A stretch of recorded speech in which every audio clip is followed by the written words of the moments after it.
سے اپنے ان بھائیوں سے ہوگا اور ان بہنوں سے ہوگا جو جوانی کی دہلیز پر قدم رکھ چکے ہیں، جن کو ہم نوجوان ہیں۔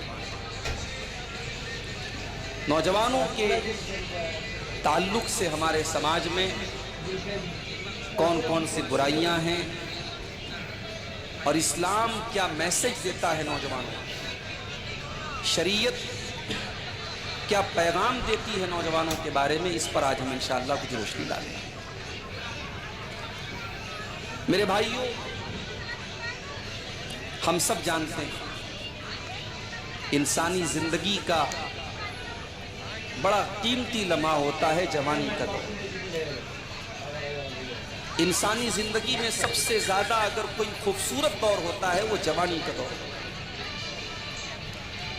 انسان ہر اعتبار سے پریپکو ہوتا ہے، میچور ہوتا ہے، فزیکلی، ایموشنلی، جسمانی اعتبار سے، ذہنی اعتبار سے انسان جوانی کی عمر میں مضبوط ہے۔ اسی لیے اللہ تبارک و تعالی نے انسانی زندگی کے سارے دور میں جوانی کے دور کا الگ سے حساب اللہ تبارک و تعالی قیامت میں۔ اللہ کے پیارے نبی صلی اللہ علیہ وسلم فرماتے ہیں، ترمذی وغیرہ کے اندر یہ حدیث موجود ہے، لا تزول قدم ابن آدم من عند ربه یوم القیامت حتی یسالان خمس۔ قیامت کے دن ابن آدم انسان اپنی جگہ سے ہل بھی نہ پائے گا جب تک 5 سوالوں کا جواب نہ دے دے۔ پہلا سوال کیا جائے گا عن عمرہ فیما افنا، میرے بندے تو نے اپنی زندگی کو کہاں گزارا۔ دوسرا سوال کیا جائے گا وعن شبابہ فیما ابلا، تو نے اپنی جوانی کو کہاں گزارا۔ پہلا سوال جب ساری زندگی کے بارے میں کیا گیا، جوانی بھی آلریڈی اس کے اندر شامل ہے، لیکن جوانی کی اہمیت دیکھو میرے بھائیو، جوانی کا الگ سے حساب ہوگا۔ میرے بندے جب تو 16 سال کا، 18 سال کا ہو گیا، جب تو بالغ ہو گیا، جب تو جوان ہو گیا، جذبات کے بادل تیرے ذہن و دماغ میں امٹنے لگے اور گناہوں کے موقع تجھے ملنے لگے، زنا کے اڈے بھی تجھے اپنی طرف بلانے لگے، شراب کا نشہ بھی تجھے اپنی طرف دعوت دینے لگا، بدکاری اور زناکاری کے موقع بھی تجھ کو ملنے لگے، میرے بندے تو نے اس جوانی کے قیمتی دور کو کہاں گزارا۔ وعن شبابہ فیما ابلا، میرے بندے یہ بتا تو نے جوانی کو کہاں گزارا۔ تیسرا سوال وعن مالہ من این اکتسبہ، تو نے مال کہاں سے کمایا۔ کہیں ایسا تو نہیں کہ ڈریم 11 کے ذریعے تو نے پیسہ کمایا، کہیں ایسا تو نہیں کہ IPL کے میچوں میں تو نے سٹا لگا کر کے پیسہ کمایا، کہیں ایسا تو نہیں کہ تاش کے پتوں کے ذریعے تو نے جوا کھیل کے پیسہ کمایا، کہیں ایسا تو نہیں کہ سود و بیاج کے ذریعے تو نے بینک میں FD کرا کر کے پیسہ کمایا، کہیں ایسا تو نہیں کہ لوگوں کو تو سود پر قرضہ دے دے کے ان سے سود کی رقم وصول کر کے اپنے آپ کو کروڑ پتی بناتا رہا، تو رشوت لے کر کے اپنے بینک بیلنس کو مضبوط کرتا رہا۔ وعن مالہ من این اکتسبہ، تو نے مال کہاں سے کمایا۔ چوتھا سوال وفیما انفقہ، تو نے مال کہاں پر خرچ کیا۔ کہیں ایسا تو نہیں شادی بیاہ میں فضول خرچی پر تو نے لاکھوں کروڑوں خرچ کر دیے، ایک دن کے شو آف پر تو نے لاکھوں کروڑوں کی دولت پانی کی طرف بہا دی، تیرے ملک میں، تیرے شہر میں، تیرے علاقے میں لوگ بھوکے مرتے رہے اور تیری بیٹی کی شادی میں لاکھوں کروڑوں کا کھانا پھینک دیا گیا، ڈسٹ بین میں ڈال دیا گیا۔ کہیں ایسا تو نہیں تو نے شراب کے اڈوں پہ اپنا پیسہ برباد کیا، کہیں ایسا تو نہیں تو نے حرام چیزوں پر اپنا پیسہ خرچ کیا۔ وفیما انفقہ، تو نے مال کہاں پہ خرچ کیا۔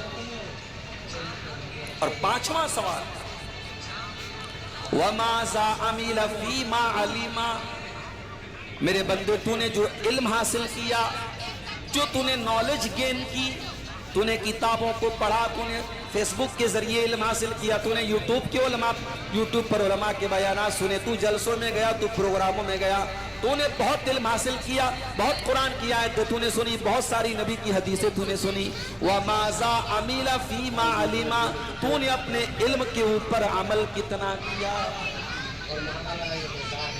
یہ قیامت کے دن کے پیپر کا پہلا، قیامت کے دن کے ایگزام کا پہلا پیپر ہوگا۔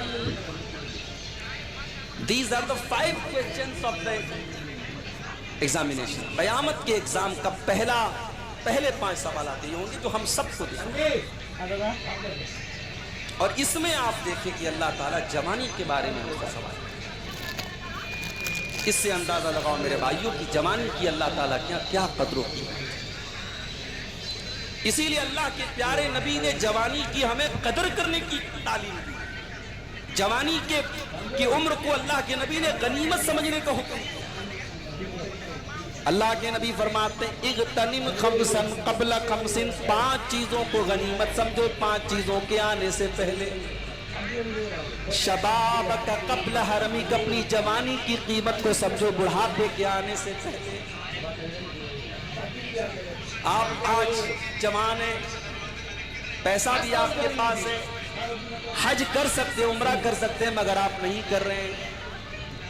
کل 70 سال کے 60 سال کے ہو جائیں گے، جب حج کرنے جائیں گے عمرہ کرنے جائیں گے، ویل چیئر کے ذریعے آپ کو طواف کرنا پڑے گا، دیوار کا سہارا لے لے کر کے آپ صفا مروہ کی سعی کریں گے، ہوٹل سے حرم تک آنے میں آپ کی سانسیں پھولنے لگیں گی، آپ کو محسوس ہوگا کہ اے کاش میں نے جوانی میں یہ عمرہ کر لیا ہوتا، میں نے جوانی میں یہ حج کر لیا ہوتا۔ اللہ کے نبی فرماتے ہیں تو جوانی میں جو کر سکتا ہے وہ بڑھاپے میں نہیں کر پائے گا۔ اغتنم خمسن قبل خمسن، تو 5 چیزوں کی قدر کر 5 چیزوں کے آنے سے پہلے۔ شبابک قبل حرمک، اپنی جوانی کی قدر کر اپنے بڑھاپے کے آنے سے پہلے۔ ابھی ہمارے بعض احباب یہیں آپ کے بڑتلہ وغیرہ کے، ان کے گھر کے لوگ گئے ہیں حج کے سفر، 62 سال 63 سال کی عمر ہے، 70 سال کی عمر ہے، لوگ حج کرنے جا رہے ہیں۔ ابھی بھی حج کرنے والوں کی تعداد آپ دیکھیں، بزرگوں کی، بوڑھوں کی تعداد آپ کو زیادہ نہیں۔ ایسا تو نہیں پیسہ کمانے والے نوجوان کم ہیں آپ کے علاقے میں، نوجوان نہیں جانا چاہتا، کیوں؟ اسے ایسا لگتا ہے ہم حج کرنے جائیں کہ ہمارے اوپر ذمہ داریوں کا بوجھ آ جائے۔ کس چیز سے بھاگ رہا ہے؟ بعض لوگ کہتے صاحب ہمیں مکان بنوانا ہے، بیٹی کی شادی کرنا ہے، یہ کرنا ہے، وہ کرنا ہے۔ کہاں لکھا ہے کہ یہ سارے کام کرنے کے بعد آپ حج اور عمرہ کریں گے؟ نہیں میرے بھائی، بہانے نہ کرو، یہ جھوٹے ایکسکیوز نہ تلاش کرو، یہ جھوٹے عذر نہ تلاش کرو۔ آج آپ کے پاس طاقت ہے حج کی، آج حج کرو، آج عمرہ کی طاقت ہے، آج عمرہ۔ جوانی میں آپ اللہ کی جو عبادت کر سکتے ہو بڑھاپے میں نہیں کر پائے۔ ابھی مولانا عبدالشکور صاحب بھوجپوری تقریر کر رہے تھے، بنگلہ زبان میں تھوڑی بہت مجھے سمجھ میں باتیں آ رہی تھی۔ انہوں نے ایک بات کہی کہ قیامت کے دن کوئی سایہ نہ ہوگا، سورج 1 میل کی دوری پر ہوگا، کوئی سایہ نہ ہوگا، لوگ دھوپ سے بے حال ہوں گے۔ لیکن آپ نے وہ حدیث بھی سنی ہوگی، سبعۃ یظلھم اللہ فی ظلہ یوم لا ظل الا ظلہ۔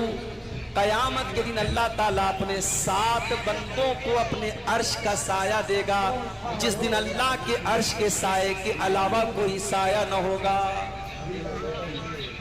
7 طریقے کے لوگ ایسے ہوں گے جن کو اللہ تعالیٰ اپنے عرش کا سایہ دے گا۔